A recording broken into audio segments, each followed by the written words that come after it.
আবার আল্লাহ পালন করেছে, বলেন না সুবহানাল্লাহ। সূরা আলে ইমরান 82 নম্বর আয়াত আপনি খুলে দেখেন, আল্লাহ সুবহানাহু ওয়া তাআলা কত সুন্দর ভাবে বলছেন, ওয়াইজ আখাযাল্লাহু মিসাকান নাবিয়্যিন লামা আতাইতুকুম মিন কিতাব ওয়া হিকমাতিন সুম্মা জাআকুম রাসূল মুসাদ্দিকুল লিমা মাআকুম লাতু'মিনুন্না বিহি ওয়া লাতানসুরুন্নাহু ক্বালা আ'আকরারতুম ওয়া আখাযতুম আলা যালিকুম ইসরি ক্বালু আ'আকরারনা ক্বালা ফাশহাদু ওয়া আনা মাআকুম মিনাশ শাহিদিন। মারনা সুবহানাল্লাহ। সকলে মুহাব্বত দুরূদ শরীফ পড়েন, সাল্লাল্লাহু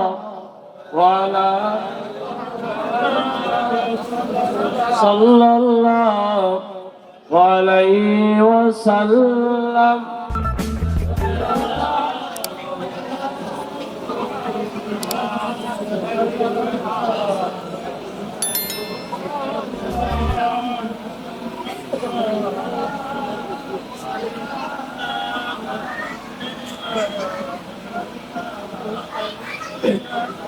সম্মানিত হাজিরিন, সূরা আলে ইমরান 82 নম্বর আয়াত, আল্লাহ সুবহানাহু ওয়া তাআলা আরশে মুআল্লায় সুন্দর একটি সেমিনার করলেন, একটি অনুষ্ঠানের আয়োজন করলেন। আল্লাহ পাকের আরশে মুআল্লায় দুইটি সেমিনার হয়েছিল। সকলে বলুন কয়টি? দুইটি। একটি সেমিনারে আল্লাহ সুবহানাহু ওয়া তাআলা, সেই সেমিনারে আমি আপনি সমস্ত মানুষ উপস্থিত ছিল। আল্লাহ তাআলা সেই সেমিনারে বললেন, আলাস্তু বিরাব্বিকুম, কি বললেন? আলাস্তু বিরাব্বিকুম, আমি কি তোমাদের রব নই? আমরা সকলেই সেদিন বলেছিলাম বালা, হ্যাঁ আপনি আমাদের প্রভু। কিন্তু এই পৃথিবীতে এসে আমরা আল্লাহ তাআলার হুকুম আহকাম ঠিকঠাক মতো মানি না। সম্মানিত সুধী, আরেকটি সেমিনার, আরেকটি অনুষ্ঠান হয়েছিল স্পেশাল ভাবে। 1,24,000 মতান্তরে 2,24,000 পয়গম্বরদের, নবী রাসূলদেরকে নিয়ে আল্লাহ তাআলা একটি অনুষ্ঠানের আয়োজন করলেন। দলিল সূরা আলে ইমরান 82 নম্বর আয়াত। আল্লাহ তাআলা বলেন, ওয়াইজ আখাযাল্লাহু মিসাকান নাবিয়্যিন, তোমরা স্মরণ করো সেই দিনের কথা, সেই দিনের কথা স্মরণ করো, হাজার হাজার লক্ষ লক্ষ কোটি কোটি বছর পূর্বের কথা তোমরা স্মরণ করো। আখাযাল্লাহু মিসাকান নাবিয়্যিন, আল্লাহ তাআলা সমস্ত নবীদের কাছ থেকে কমিটমেন্ট নিলেন, তাদের কাছ থেকে ওয়াদা নিলেন। সমস্ত নবীদের কাছ থেকে আমার আল্লাহ ওয়াদা নিচ্ছেন, লামা আতাইতুকুম মিন কিতাব ওয়া হিকমাতিন সুম্মা জাআকুম রাসূল, যে তোমাদেরকে এই পৃথিবীতে আমি প্রেরণ করব, তোমাদেরকে কিতাব দেব, সব কিছু দেওয়ার পরে তোমাদের বুকে একজন রাসূল প্রেরণ করব। কি প্রেরণ করব? রাসূল, আখেরি জামানার রাসূল। দেখেন, তাকে সৃষ্টি করা হয়েছে সর্বপ্রথমে, কিন্তু তাকে প্রেরণ করা হয়েছে সবার শেষে। সবার শেষে তাকে এই পৃথিবীতে প্রেরণ করে পূর্ণতা দান করানো হয়েছে। নবীজি বলেছেন, ওয়া কানান নাবিয়্যু ইয়াবআসু ইলা কওমিহি খাসসাতান, প্রত্যেকটা নবীকে প্রেরণ করা হয়েছে তার স্ব জাতির উপরে। ওয়া বুইস্তু ইলা সাইরাল উমাম, এবং আমি প্রেরণ হয়েছি তামাম আলমের রহমত স্বরূপ। বলেন না সুবহানাল্লাহ। হাদিস শরীফের ভিতরে নবীজি বলছেন, প্রত্যেকটা নবী একই সময় পৃথিবীতে অনেকজন নবী ছিল। কুষ্টিয়া জেলার জন্য একজন নবী, মেহেরপুর জেলার জন্য একজন নবী, যশোর জেলার জন্য একজন নবী, বাংলাদেশের জন্য একজন নবী, ভারতের জন্য একজন নবী, পাকিস্তানের জন্য আরেকজন নবী। এইভাবে একই সময় এই পৃথিবীতে অনেকগুলো নবীর আগমন হয়েছিল। কিন্তু নবীজি আবার বলছেন, যখন আমি এই পৃথিবীতে প্রেরণ হয়েছি, তামাম আলম 18,000 মাখলুকাত وبعثت إلى قومه خاصة সমস্ত জাতির জন্য আমি প্রেরণ হয়েছি। বলেন না সুবহানাল্লাহ। সম্মানিত সুধী, আমার নবীর নবুয়তির পাওয়ার কত বেশি, কত বড় আপনি যদি একটু লক্ষ্য করেন, আমরা যখন নামাজে দাঁড়িয়ে যাই, দাঁড়িয়ে তেলাওয়াত করি আলহামদুলিল্লাহি রাব্বিল আলামিন, কি তেলাওয়াত করি কিনা? যখন নামাজে দাঁড়িয়ে যাই আলহামদু, সমস্ত প্রশংসা আমার একজন মানব হিসাবে যতটুকুন শক্তি, যতটুকুন সামর্থ্য আমার আছে, সবটুকুন সামর্থ্য আমি আমার আল্লাহর জন্য বিলীন করে দিলাম। যখন আপনি হয়তো জানেন না, আপনি যখন নামাজে দাঁড়িয়ে বলেন আলহামদুলিল্লাহি রাব্বিল আলামিন, আমার আল্লাহ আসমান থেকে সাড়া দেয়, হামাদানি আব্দি, আমার বান্দা আমার প্রশংসা করতেছে। বলেন না সুবহানাল্লাহ। আমি আপনি বলি আলহামদুলিল্লাহি রাব্বিল আলামিন, সমস্ত প্রশংসা মহান রব্বে কারিমের। আর রব্বে কারিম আসমান থেকে জবাব দেয়, আমার বান্দা আমার প্রশংসা করতেছে। যখন আপনি বলবেন আর রহমানির রহিম, আমার আল্লাহ সাথে সাথে সাড়া দিচ্ছেন, আসনা আলাইয়া আব্দি, আমার বান্দা আমার গুণকীর্তন করতেছে। বলেন না সুবহানাল্লাহ। মালিক ইয়াউমিদ্দিন, যখন আপনি বলবেন মালিক ইয়াউমিদ্দিন, তুমি বিচার দিনের স্বামী, বিচার দিনের মালিক, আমার আল্লাহ সাথে সাথে সাড়া দিয়ে বলে জামাদানি আব্দি, আমার বান্দা আমার মহত্ব, আমার বড়ত্ব প্রকাশ করতেছে। ইয়াকা না'বুদু ওয়া ইয়াকা নাস্তাঈন ইহদিনাস সিরাতাল মুস্তাকিম, যখন আপনি আল্লাহর কাছে বলছেন আল্লাহ তুমি এই দুনিয়ায় আমাকে সরল সঠিক পথে চালিও, আমার আল্লাহ বলছেন হাযা বাইনি ওয়া বাইনাক, এটা আমার আর তোমার বিষয়। বলেন না আল্লাহু আকবার। আপনি যদি আপনার এমপি সাহেবের সাথে যে বলেন এমপি সাহেব আমার একটা মসজিদ লাগবে, আমার একটা কালভার্ট লাগবে, এমপি সাহেব যদি কাছে টেনে নিয়ে আপনাকে বলেন এটা তো আমার আর তোমার বিষয়টা বলার কি আছে, এটা পাস, আর কোন চিন্তা আছে? আপনি যখন বলেন ইহদিনাস সিরাতাল মুস্তাকিম, আল্লাহ তুমি আমাকে সরল সঠিক পথে চালাও, আমার আল্লাহ সাথে সাথে সাড়া দিয়ে বলছেন হাদিস শরীফের বর্ণনা যে হাযা বাইনি ওয়া বাইনাক, বান্দা শোনো শোনো শোনো, এটা তো আমার আর তোমার বিষয়। বলেন না সুবহানাল্লাহ। সম্মানিত সুধী, যেই কথা বলতেছিলাম আমার নবীর নবুয়তির পাওয়ার কত বেশি, আপনি যদি একটু সূক্ষ্ম চিন্তা করেন যে আল্লাহ সুবহানাহু ওয়া তাআলা যখন আমরা প্রশংসা করি আলহামদুলিল্লাহি রাব্বিল আলামিন, যখন একটা মানুষ পুকুরে ডুব দেয় শরীরের কোন অংশ কি দেখা যায়? কিছু কি দেখা যায়? ঠিক তেমনি ভাবে আলহামদু, সমস্ত প্রশংসা, আমার যতটুকু সামর্থ্য আছে সব প্রশংসা আল্লাহ পাক রব্বুল আলামিনের জন্য। রব্বুল আলামিন কার জন্য?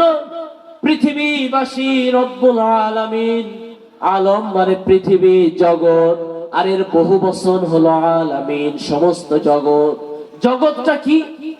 জগৎ হলো এই দুনিয়ার, এটা হলো একটি জগৎ। সমস্ত কবরবাসী হলো একটা জগৎ। আসমানের ফেরেশতারা যে ভিডিও করে এটা হলো একটি জগৎ। আলমে আরওয়াহ, আলমে বরজাক, আলমে লাহুত, আলমে নাসুত, আলমে জাবারুত, এইভাবে কেউ কেউ বলছেন 18,000 আলম আছে, কেউ কেউ বলছেন সূরা ফাতিহার তাফসিরে 90,000 আলম, 90,000 জগৎ এই পৃথিবীতে আছে। কেউ কেউ বলেছেন এই পৃথিবীতে কত জগৎ আছে তার কোনো শেষ নাই। বিশাল জগৎ, এই বিশাল জগতের রব হলো একমাত্র আল্লাহ, আর এই সমস্ত আলম, সমস্ত জগতের নবী হলো জনাবে মুহাম্মাদুর রাসূলুল্লাহ সাল্লাল্লাহু আলাইহি ওয়াসাল্লাম। সেই নবীকে প্রেরণ করা হবে এই পৃথিবীতে। এই পৃথিবীটাকে সুন্দরভাবে প্রস্তুত করছেন আল্লাহ সুবহানাহু ওয়া তাআলা। যখন সমস্ত নবীদেরকে নিয়ে আল্লাহ তাআলা একটি সেমিনার, একটি মিটিং এর আয়োজন করলেন, যে তোমাদেরকে আমি পৃথিবীতে পাঠাবো, তোমাদেরকে কিতাব দেব, তোমাদেরকে হিকমত দেব, এরপরে তোমাদের ভিতরে আমি একজন রাসূল পাঠাবো। সুম্মা জাআকুম রাসূল, অতঃপর তোমাদের ভিতরে একজন রাসূল প্রেরণ করা হবে। সুম্মা জাআকুম রাসূলুম মুসাদ্দিকুল লিমা মাআকুম, তোমরা তাকে সত্যবাদী হিসাবে গ্রহণ করবে, তাকে তোমরা মেনে নিবে। সুম্মা জাআকুম রাসূলুম মুসাদ্দিকুল লিমা মাআকুম লা তুমিনুন্না বিহি ওয়া লা তানসুরুন্না, তোমরা অবশ্যই অবশ্যই তার প্রতি ঈমান আনবে এবং তাকে সাহায্য করবে। সমস্ত নবীদের সামনে সেমিনার হচ্ছে, আমার নবীকে এই পৃথিবীতে প্রেরণ করা হবে যেন সকলে তার প্রতি ঈমান আনে। বলেন না সুবহানাল্লাহ। শুধু ঈমান আনবে না, তাকে সাহায্য করবে। ওয়ালা তানসুরুন্না বিহি ক্বালা আকরারতুম, তারা সকলে বললেন হ্যাঁ অবশ্যই আমরা তার উপরে ঈমান আনবো, আমরা তাকে সাহায্য করব। ক্বালা আকরারতুম ওয়া আখাযতুম আলা যালিকুম ইসরি, তারা সেই খাতার ভিতরে একটা সিগনেচার করলো। ক্বালু আকরারনা, আল্লাহ সুবহানাহু ওয়া তাআলা বললেন আমিও তোমাদের সাথে সিগনেচার করলাম, আমিও তোমাদের সাথে সাক্ষী দান করলাম। ওয়া আনা মাকুম মিনাশ শাহিদিন। মারনা সুবহানাল্লাহ। আল্লাহর নবী এই পৃথিবীতে আগমন করবেন। আল্লাহ সুবহানাহু ওয়া তাআলা সমস্ত নবীর কাছ থেকে তাদের সাক্ষী নিচ্ছেন এবং আমার আল্লাহ স্বয়ং রব্বুল আলামিন তিনিও সেই সমস্ত নবীর সাথে সাক্ষ্য দান করলেন। বলেন না সুবহানাল্লাহ। সম্মানিত হাজিরিন, যেই কথা বলতেছিলাম, হযরত জাবের রাদিয়াল্লাহু তাআলা আনহুর প্রশ্নের উত্তর নবী করিম সাল্লাল্লাহু আলাইহি ওয়াসাল্লাম দিলেন। হে জাবের, আউয়ালু মা খালাকাল্লাহু নূরি, নবী করিম সাল্লাল্লাহু আলাইহি ওয়াসাল্লামকে তিনি বললেন আমাকে সর্বপ্রথম আল্লাহ তাআলা আমার নূরকে সৃষ্টি করেছেন। বলেন না সুবহানাল্লাহ। আল্লাহ পাক রব্বুল আলামিন নবীজির নূরকে সৃষ্টি করার পরে সেই নূরকে 4টি ভাগে ভাগ করলেন। কয়টি ভাগে? 4টি ভাগে ভাগ করে একটি ভাগ দ্বারা কলম সৃষ্টি করলেন, আরেকটি ভাগ দ্বারা লৌহ, আরেকটি ভাগ দ্বারা আরশ সৃষ্টি করলেন। এই কলম দ্বারা আল্লাহ সুবহানাহু ওয়া তাআলা কলম সৃষ্টি করে বললেন তুমি লেখো। এই কলম দ্বারা সবকিছু 50,000 বছর পূর্বে কাতাবাল্লাহুল খালাইকাল মাকাদির ক্বাবলা আন ইয়াখলুকাস সামাওয়াতি ওয়াল আরদ বি50 আলফ সানা, যে আসমান এবং জমিন সৃষ্টির 50,000 বছর পূর্বে আল্লাহ তাআলা আমার এবং আপনার তাকদীর লিখে রেখেছেন। বলেন না সুবহানাল্লাহ। আগামী দিন কি হবে এটা কি কেউ জানে? কেউ জানে না। আল্লাহ তাআলা 50,000 বছর পূর্বে এই তাকদীরকে লিখে রেখেছেন। এই জন্য তাকদীরের উপরে বিশ্বাস করা এটিও একটি ঈমানের অংশ। সম্মানিত সুধী, এই 3টি ভাগে ভাগ করলেন। এরপরে আরেকটি ভাগ দ্বারা আল্লাহ তাআলা আবার 3টি ভাগ করলেন, 4টি ভাগ করলেন। 4টি ভাগ দ্বারা আবার এমনই ভাবে আল্লাহ সুবহানাহু ওয়া তাআলা আরশ বহনকারী ফেরেশতা বানালেন, আসমান এবং জমিন বানালেন এবং কুরসি বানালেন। আরেকটি ভাগ অবশিষ্ট থাকে, সেই অবশিষ্ট ভাগ দিয়ে আল্লাহ সুবহানাহু ওয়া তাআলা আবার জান্নাত এবং জাহান্নাম তৈরি করলেন এবং মুমিন ব্যক্তিদের চোখের জ্যোতি তৈরি করলেন এবং মধুর কালেমা লা ইলাহা ইল্লাল্লাহু মুহাম্মাদুর রাসূলুল্লাহ সাল্লাল্লাহু আলাইহি ওয়াসাল্লাম। এইভাবে তৈরি করার পরে যখন আদম আলাইহিস সালাতু ওয়াস সালামকে আল্লাহ সুবহানাহু ওয়া তাআলা জান্নাতের ভিতরে সৃষ্টি করলেন, আদম আলাইহিস সালাতু ওয়াস সালামকে সৃষ্টি করার পরে নবী করিম সাল্লাল্লাহু আলাইহি ওয়াসাল্লামের যে খতমে মোহর যখন আদম আলাইহিস সালাতু ওয়াস সালামের পিছনে দেওয়া হলো, কোথায়?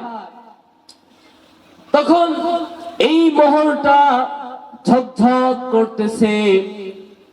ফেরেশতারা দেখার জন্য হযরতে আদম আলাইহিস সালাতু ওয়াস সালামের পিছনে লাইন দিয়ে দাঁড়িয়ে গেল। সবাই দেখার জন্য পিছনে দাঁড়িয়ে গেল এই সুন্দর ঝলমলে জিনিসটা দেখার জন্য। তখন আদম আলাইহিস সালাতু ওয়াস সালাম তিনি বললেন, আল্লাহ, ফেরেশতারা পিছনে কি দেখে? যখন তাকে বলা হলো তখন তিনি বললেন, ওটা আমার সামনে এনে দাও। তখন তার কপালে এনে দেওয়া হলো। কপালে দেওয়ার পরে তখন ফেরেশতারা সামনের দিকে কাতার দিয়ে দাঁড়িয়ে গেল দেখার জন্য। তখন তিনি তাও তো দেখতে পায় না, ফেরেশতারা সামনে চলে আসলো। তখন আল্লাহ সুবহানাহু ওয়া তাআলার কাছে আবার অনুনয় বিনয় করার পরে আল্লাহ সুবহানাহু ওয়া তাআলা তার দুই বুড়ি আঙ্গুলের ভিতরে এনে দেওয়ার পরে তিনি সেটা দেখতে পেলেন এবং দুই আঙ্গুলের মাথায় চুমু খেয়ে সেটা চক্ষু মুবারকে লাগালেন। এজন্য যখন আজানের ভিতরে আশহাদু আন্না মুহাম্মাদার রাসূলুল্লাহ নবী করিম সাল্লাল্লাহু আলাইহি ওয়াসাল্লামের নাম শোনা হয়, তখন এই দুই আঙ্গুলে চুমু খেয়ে চোখে লাগালে চোখের জ্যোতি কোনোদিন কমে না। বলেন না সুবহানাল্লাহ। এই আমলটি কি করা যায় না? কুররাতু আইনি বিকা ইয়া রাসূলুল্লাহ নবী করিম সাল্লাল্লাহু আলাইহি ওয়াসাল্লামের নাম সাল্লাল্লাহু আলাইহি ওয়াসাল্লাম বলে কুররাতু আইনি বিকা ইয়া রাসূলুল্লাহ এতটুকু পাঠ করে আপনি মহব্বতের সাথে চোখে লাগাবেন। আপনার চোখের দৃষ্টি শক্তি আল্লাহ চাহিতো নষ্ট হবে না। নবীজির নাম মোবারক লাগালে কি চোখের দৃষ্টি শক্তি কমে যায়? একজন সাহাবী, নবীজির সাহাবী খালিদ ইবনে ওয়ালিদ, বিশ্ববিখ্যাত একজন সাহাবী। তিনি এমন একজন ব্যক্তি যিনি কোনদিন কোন যুদ্ধে পরাজয় বরণ করেন নাই। মুসলমান হওয়ার আগে যে যুদ্ধগুলি করেছে সেইগুলিতেও পরাজয় বরণ করেন নাই, এবং নবী করিম সাল্লাল্লাহু আলাইহি ওয়াসাল্লামের সাথে যে যুদ্ধগুলি করেছেন সেই যুদ্ধগুলিতেও তিনি পরাজয় বরণ করেন নাই। কেন? তিনাকে জিজ্ঞাসা করা হলে তিনি বললেন, শোনো শোনো, আমি যুদ্ধের ময়দানে যখন যাই নবী করিম সাল্লাল্লাহু আলাইহি ওয়াসাল্লামের চুল মোবারক, দাড়ি মোবারক আমার পাগড়ির ভিতরে আমি রেখে দিই, সেই বরকতে আমি যুদ্ধে বিজয় লাভ করি। বলেন না সুবহানাল্লাহ। নবী করিম সাল্লাল্লাহু আলাইহি ওয়াসাল্লাম উম্মে আইমান নবীজির একজন দাসী ছিল। নবী করিম সাল্লাল্লাহু আলাইহি ওয়াসাল্লাম একদিন রাত্রে বেলা প্রস্রাব করে একটি পাত্রের ভিতরে রেখে দিয়েছেন। এখন উম্মে আইমান রাত্রে বেলা হঠাৎ পিপাসা লেগেছে, কোথাও পানি পাচ্ছে না। পাত্রের ভিতরে দেখেছে একটু পানি পানি, কেমন যেন শুকে দেখে সুঘ্রাণ বেরোচ্ছে। বলেন না সুবহানাল্লাহ। তিনি সেটা পান করে ফেলেছে। বলেন না আল্লাহু আকবার। সকালবেলা নবীজি বলেন, হে উম্মে আইমান, ঘরের ভিতরে পাত্রে কিছু ময়লা আছে, তুমি ওটা ফেলে দাও। উম্মে আইমান বললেন, ইয়া রাসূলুল্লাহ, ইয়া হাবিবাল্লাহ, কোথায় ময়লা আছে? বললে ওই পাত্রে। সে বলল, ইয়া রাসূলুল্লাহ, ইয়া হাবিবাল্লাহ, সেটি তো আমি রাত্রে বেলা পান করে ফেলেছি। নবী করিম সাল্লাল্লাহু আলাইহি ওয়াসাল্লাম বললেন, হে উম্মে আইমান, তুমি জেনে রাখো, জেনে রাখো, তোমার এই শরীর কোনদিন জাহান্নামের আগুন স্পর্শ করবে না। বরকত আছে কি নাই? সম্মানিত সুধী, শুধু কি তাই, আপনারা শুনলে অবাক হবেন, নবীজির রক্ত মুবারক পান করেছেন হযরতে মালিক ইবনে সিনাম, আব্দুল্লাহ ইবনে জুবায়ের। মানুষের শরীরে রক্ত পান করা কি হারাম? পান করা যায়? হারাম। আপনি বলবেন নবীজি আর আমি একই মানুষ, কোনো পার্থক্য নেই, বলেন না নাউজুবিল্লাহ। কে কথা বলা যাবে? নবী আর আমি কি সমান? সম্মানিত সুধী, হযরত আয়েশা রাদিয়াল্লাহু তাআলা আনহার কবিতার কথা মনে পড়ে গেল। এক একজন আশিক, এক একজন নবী প্রেম, তাদের মনের ভাষা, তাদের মনের আবেগ যদি আপনি দেখেন, তাহলে আপনি নিজেই অবাক হয়ে যাবেন।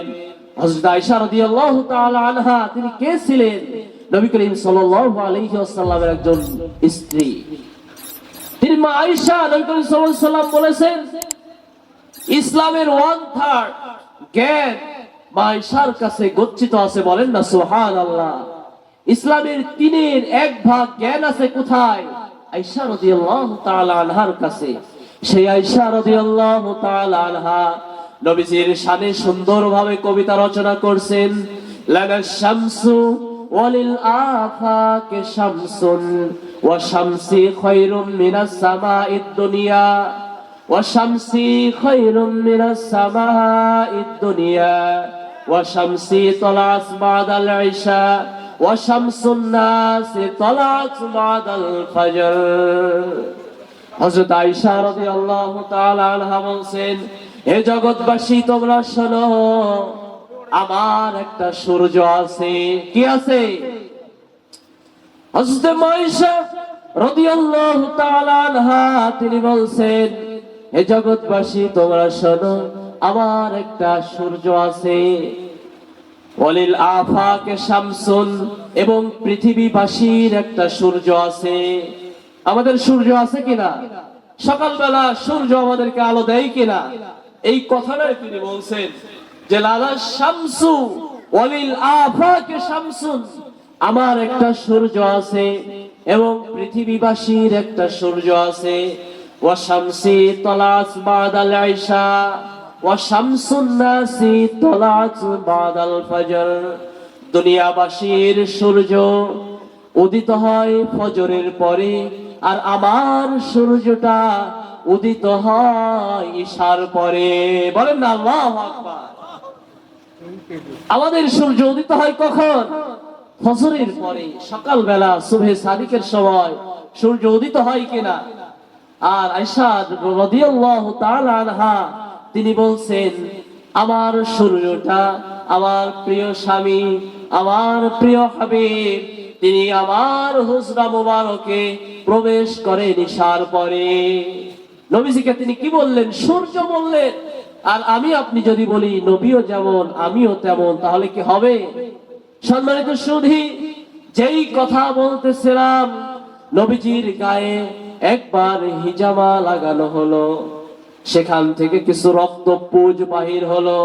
মালিক ইবনে সিনামকে বলল, হে মালিক ইবনে সিনাম, আদখিল, এটাকে তুমি দাফন করে দাও। লা ইয়ারাহুন নাস ওয়াত তুয়ুর ওয়াদ-দাওয়া, যেন কোনো পশু পাখি কোনো কিছু যেন এটা না দেখে। নবীজির গায়ে রক্ত এবং পুঁজ মোবারক। নবী করিম সাল্লাল্লাহু আলাইহি ওয়াসাল্লাম বললেন, তুমি কি করো? এটাকে দাফন করে ফেলো, যেন কেউ না দেখে। আব্দুল্লাহ মালিক ইবনে সিনাম তিনি দূর থেকে ঘুরে ফিরে এসে তিনি নবীজির কাছে চলে আসলেন। এসে নবী করিম সাল্লাল্লাহু আলাইহি ওয়াসাল্লাম জিজ্ঞাসা করলেন, হে মালিক ইবনে সিনাম, তুমি রক্তপুঁজ এটা কি করলে? তখন নবী করিম সাল্লাল্লাহু আলাইহি ওয়াসাল্লামের এই প্রশ্নের উত্তরে সে বলল, ইয়া রাসূলুল্লাহ, ইয়া হাবিবাল্লাহ, আমি যেদিকে যাই সেদিকেই দেখি সব কিছু আমাকে দেখতেছে, সুতরাং ফাশারিবতু, আমি সেটা পান করে ফেলেছি। নবীজি রক্ত মোবারক তিনি বললেন, তুমি মাটির নিচে দাফন করে দাও, যেন কেউ না দেখে। নবী করিম সাল্লাল্লাহু আলাইহি ওয়াসাল্লাম তিনি তারকে জিজ্ঞাসা করলেন তুমি কি করেছো? সে বললে ফাশারিবতু, আমি এটা পান করে ফেলেছি। তখন নবী করিম সাল্লাল্লাহু আলাইহি ওয়াসাল্লাম বললেন তুমি জেনে রাখো, তুমি জেনে রাখো তোমার এই শরীর কোনদিন জাহান্নামের আগুন স্পর্শ করবে না। বলেন না সুবহানাল্লাহ। সাহাবাদের বিশ্বাসটা কেমন ছিল? নবী করিম সাল্লাল্লাহু আলাইহি ওয়াসাল্লাম দীর্ঘদিন ইন্তেকালের পূর্বে, দীর্ঘদিন অসুস্থ থাকার পরে একটু হালকা সুস্থ হলেন। সুস্থ হয়ে মসজিদে নববীতে তিনি যোহরের নামাজ আদায় করলেন। যোহরের নামাজ আদায় করে তিনি মেম্বারে বসে তিনি সাহাবাদেরকে বললেন, হে আমার সাহাবারা, তোমরা শোনো শোনো, আজকে তোমরা আমার কাছে বলো, আমি যদি তোমাদের কাছে কোনো ঋণ থাকি তাহলে তোমরা এখন আমার কাছ থেকে পরিশোধ করে নাও। মসজিদে নববী থরথর করে কাঁপতে কাঁপতে লাগলো। সকলের চক্ষু দিয়ে অশ্রুতে পানি ঝরতে লাগলো যে ইয়া রাসূলুল্লাহ, ইয়া হাবিবাল্লাহ, আপনি কি বলতেছেন? আমরা তো কখনো ধারণাও করি নাই যে আমরা আপনার কাছ থেকে কিছু নেব, কিছু পাই। সম্মানিত সুধী, নবী করিম সাল্লাল্লাহু আলাইহি ওয়াসাল্লাম জলিল কদর সাহাবা সকলে উপস্থিত সেখানে, সকলে চক্ষুতে চক্ষুতে পানিতে ভরা। তখন সমস্ত সাহাবীরা চুপ। মসজিদের নববীর এক প্রান্ত থেকে, এক কর্নার থেকে উসাইদ ইবনে হুযাইর নামক এক সাহাবী তিনি দাঁড়িয়ে গেলেন, ইয়া রাসূলুল্লাহ, ইয়া হাবিবাল্লাহ, আপনি আমার কাছে একটা বিষয়ে ঋণ আছেন, এই ঋণটা আমি আজকে পরিশোধ করতে চাই, এই ঋণটা আমাকে অবশ্যই আপনাকে পরিশোধ করতে হবে। তখন বললেন তুমি কি পাও, কি পাও তুমি আমার কাছে? তখন বললেন এই কথা সবার সামনে বলা যাবে না, এই কথাটি আমি আপনাকে গোপনে বলতে চাই। তখন সকলে বললেন, হযরত ওমর রাদিয়াল্লাহু তাআলা আনহু, হযরত আবু বকর সিদ্দিক রাদিয়াল্লাহু তাআলা আনহু সহ সকলে দাঁড়িয়ে গেলেন। হে উসাইদ ইবনে হুযাইর, তোমার কত টাকা লাগবে, কত কি লাগবে তুমি আমাদেরকে বলো, তুমি আল্লাহর রাসূলের কাছ থেকে কিছু গ্রহণ করো না। তখন নবী করিম সাল্লাল্লাহু আলাইহি ওয়াসাল্লাম বললেন, হে আবু বকর, মহিয়া আবু বকর, মহিয়া আমার, মহিয়া আলী, মহিয়া ওসমান, তোমরা থামো থামো। তোমরা যদি লক্ষ লক্ষ টাকাও তাকে দান করো, তাকে দাও, তাহলে আমার ওই ঋণটা পরিশোধ হবে না। বলেন না সুবহানাল্লাহ। ঋণ কত কঠিন জিনিস। হাদিস শরীফের ভিতরে এসেছে একজন শহীদ তার সব কিছু মাফ করে দেওয়া হয় ইল্লাদ দাইন, ঋণ ব্যতীত। হক্কুল্লাহ, হক্কুল ইবাদ, আল্লাহর কাছে যদি আপনি হাজারো গুনাহ করেন, আল্লাহ তাআলা ইচ্ছা করলে আপনাকে মুহূর্তের ভিতরে মাফ করে দিতে পারেন। কিন্তু যদি আপনি এক ভাইয়ের কাছে ঋণ থাকে, ওই ভাই মাফ না করা পর্যন্ত আল্লাহ কি মাফ করবে? করবে না।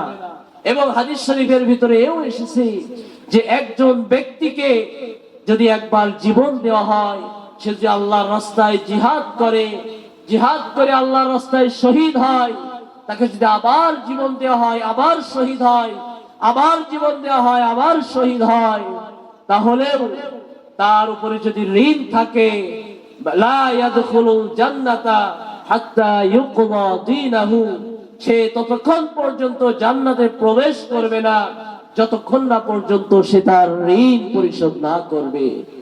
ঋণ বড় ভয়াবহ জিনিস। নবী করিম সাল্লাল্লাহু আলাইহি ওয়াসাল্লাম ইরশাদ করেছেন, ইয়া রাসূলুল্লাহ, ইয়া হাবিবাল্লাহ, তোমরা কি জানো দুনিয়ার ভিতরে সব থেকে হতভাগা কে? আল্লাহর রাসূলের এই প্রশ্নের জবাবে সাহাবারা বললেন, ইয়া রাসূলুল্লাহ, ইয়া হাবিবাল্লাহ, যার কোনো টাকা পয়সা নেই, অর্থ করি নাই, সেই তো হলো সব থেকে হতভাগা। আল্লাহ রাসূল বললেন, না না না, সব থেকে কিয়ামতের ময়দানে ওই ব্যক্তি হতভাগা যে ব্যক্তি অনেক অনেক আমল করেছে, কিন্তু সাথে সাথে সে অন্য মানুষের কাছে ঋণ আছে। কিয়ামতের ময়দানে দেখা যাবে বিশাল হজ করেছে, বিশাল কিছু দান করেছে, কিন্তু মানুষের হক সে নষ্ট করেছে। ওই হক, ওই হজ যাকাত দিয়ে পরিশোধ করতে করতে করতে করতে সব কিছু একদিন